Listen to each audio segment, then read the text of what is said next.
Mike Mentzer, com certeza você deve ter ouvido esse nome recentemente na internet. O cara que desafiou o Arnold Schwarzenegger e mostrou pra todo mundo que não precisava de 6 horas de treino por dia pra literalmente atingir o físico perfeito. Dito por muitos como um gênio à frente do seu tempo, o precursor do low volume. Mas e se eu te disser que isso na verdade é uma mentira? E que o low volume que ele pregava não serve pra merda nenhuma? Oi, eu sou o Cadu e no vídeo de hoje eu vou te mostrar porque Mike Mentzer era uma farsa. Tudo começou nos anos 70, uma época em que todo mundo acreditava que o alto volume era o único caminho para ter um físico perfeito. Arnold e toda a turminha dessa época treinavam 2 vezes por dia, 6 dias por semana, realizando de 20 a 30 séries por músculo. Mas Mentzer era diferente, ele não via lógica nisso. Ele buscava uma resposta exata para a pergunta: qual é a quantidade mínima de exercício necessário para estimular o crescimento máximo? Foi aí então que nasceu o Heavy Duty, o método de treino que tinha como objetivo a eficiência máxima na sessão com a maior intensidade possível, o que resultava em menos tempo na academia e mais tempo se recuperando. Mike provou seu valor para o mundo em 1978, quando venceu o Mr. Universe com a primeira e única pontuação perfeita de 300 pontos na história. Ele subiu no palco com um volume e densidade muscular tão perfeitos que todos ficaram chocados quando ele afirmou que treinava apenas cerca de 30 a 45 minutos por dia, poucas vezes na semana. Isso destruiu o mito de que era necessário viver na academia para ficar grande. Particularmente, eu acho que o Mentzer foi o cara mais genial que já existiu nesse esporte. Mas peraí, se ele era tão perfeito e o método dele era tão eficiente, como você pode falar que ele era uma farsa, que o método dele não servia pra merda nenhuma? Isso é um absurdo. Calma, é isso que eu vou te explicar agora. Pro Heavy Duty existir, era necessário que alguns princípios se alinhassem. Princípio 1. Intensidade máxima. Pra Mike, a série só começava de verdade quando você queria desistir. Ele dizia que as primeiras repetições eram apenas um pedágio para chegar onde realmente importa, a falha muscular total. Imagine um músculo como um interruptor de luz. Pra ele, ou você dá uma porrada e acende o crescimento, ou você não fez nada. Se você guardou uma repetição na reserva, você falhou com o método. Ele exigia que cada fibra fosse recrutada até o colapso, usando técnicas como repetições forçadas e excêntricas lentas para garantir que o músculo estaria morto no final da série. O problema é que você falhar totalmente em cada série gera uma fadiga absurda no seu sistema nervoso central. E quando você frita ele logo de cara, a sua capacidade de recrutar fibras de alto limiar, que são as que mais geram hipertrofia, cai drasticamente. Além disso, hoje a gente sabe que guardar 1 ou 2 repetições na reserva gera praticamente o mesmo estímulo para hipertrofia que se falhar totalmente, e ainda com um risco de lesão e um tempo de recuperação muito menores. Beleza, levar o músculo até o limite absoluto parecia o estímulo perfeito, certo? Mas é aí que vem o grande pulo do gato do Mentzer. Ele sabia que toda essa intensidade era agressiva demais, por isso ele acreditava que seu corpo só aguentaria uma única dose, e é aí que o Heavy Duty se torna o que conhecemos como precursor do low volume. Princípio 2. Volume minimalista.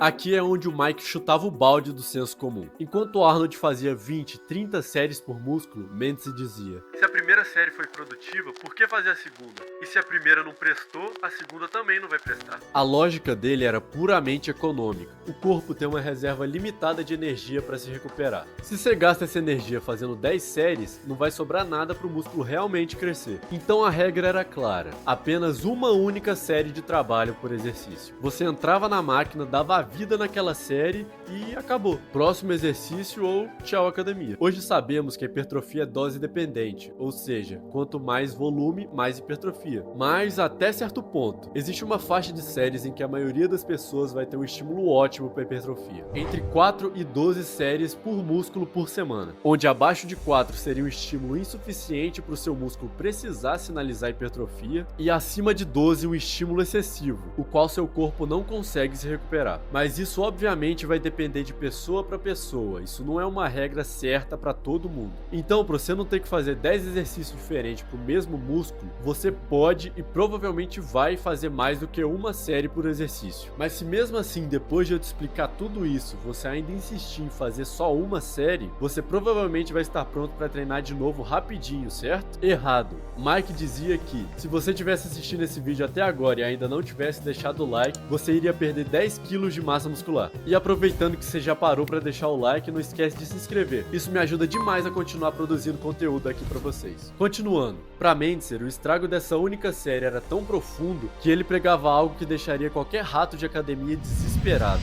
Princípio 3. Infrequência radical. Mike via o treino como um ataque ao organismo. Para ele, o crescimento não acontece enquanto você levanta o peso, mas sim nos dias de descanso. Até aí tudo bem, a fisiologia concorda com isso, mas ele levou isso ao extremo. Ele pregava que, conforme você vai ficando mais forte, suas cargas aumentavam, e o estresse no seu sistema nervoso ficava tão grande que você precisava de mais tempo de descanso. Ele sugeria treinar cada músculo a cada 4, 7 ou até mesmo 10 dias. Teve uma fase na sua carreira que ele dizia que atletas avançados deveriam treinar apenas 1 ou 2 vezes por mês. Sim, você ouviu direito. Por mês. Isso ignora completamente a janela de síntese proteica. Depois de um treino, a síntese proteica fica elevada por cerca de 24 a 48 horas. Se você treina peito hoje e só volta a treinar ele depois de 10 dias, você passou 7 ou 8 dias apenas em estado de manutenção, sem nenhum estímulo de crescimento. Você tá literalmente treinando menos vezes do que seu corpo é capaz de se recuperar. Quase tão ruim quanto os caras do high volume que ele mesmo criticava. Mas e se eu te disser que toda essa espera e esse descanso tem um preço que a sua síntese proteica não consegue pagar? Para que o Heavy Duty fosse perfeito, ele dependia de uma progressão de carga que, na prática, é simplesmente insustentável. Princípio 4. Progressão matemática.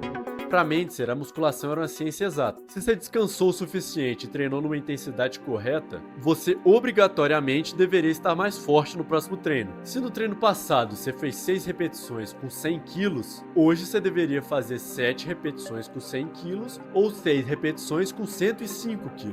Até aí tudo certo, mas mais uma vez Mentzer levou isso ao extremo. Se os números não subissem, a solução dele era sempre a mesma. Você não se recuperou o suficiente, então o seu erro foi não ter descansado ainda mais. Mas na verdade, o erro de Mentzer era tratar o corpo como uma calculadora e ignorar que a força não progride de forma linear para sempre. A força depende de adaptações neurais, técnica, sono e até mesmo seu estado psicológico no dia. Seguir essa lógica cega faz com que você aumente o descanso infinitamente, até praticamente parar de treinar. Além disso, eu já falei que a hipertrofia é dose dependente. Uma hora você vai precisar aumentar o volume para continuar progredindo. O método era um paradoxo. Você treina cada vez menos porque não progride, e não progride justamente porque o estímulo está baixo demais para gerar qualquer adaptação. Agora eu quero deixar uma coisa bem clara aqui. Mike Mentzer foi sim um dos nomes mais importantes da sua época. Sua coragem em desafiar o sistema numa época em que todos diziam o contrário era impressionante. Mas infelizmente essa descrença da maioria fez com que sua vida tivesse um fim trágico. Mas isso não muda o fato de que provavelmente sem ele a gente não teria o low volume que a gente conhece hoje, que segue a mesma lógica, mas de uma maneira mais atualizada. Um treino inteligente, baseado no que a ciência da época traz de mais moderno. Você tentar copiar o Heavy Duty hoje é loucura. Hoje a gente sabe que cada indivíduo tem o seu volume de treino e tempo de recuperação ideal. Você não pode simplesmente fixar um número e achar que é o suficiente para todo mundo. Isso acaba até distanciando um pouco o low volume moderno do próprio termo low,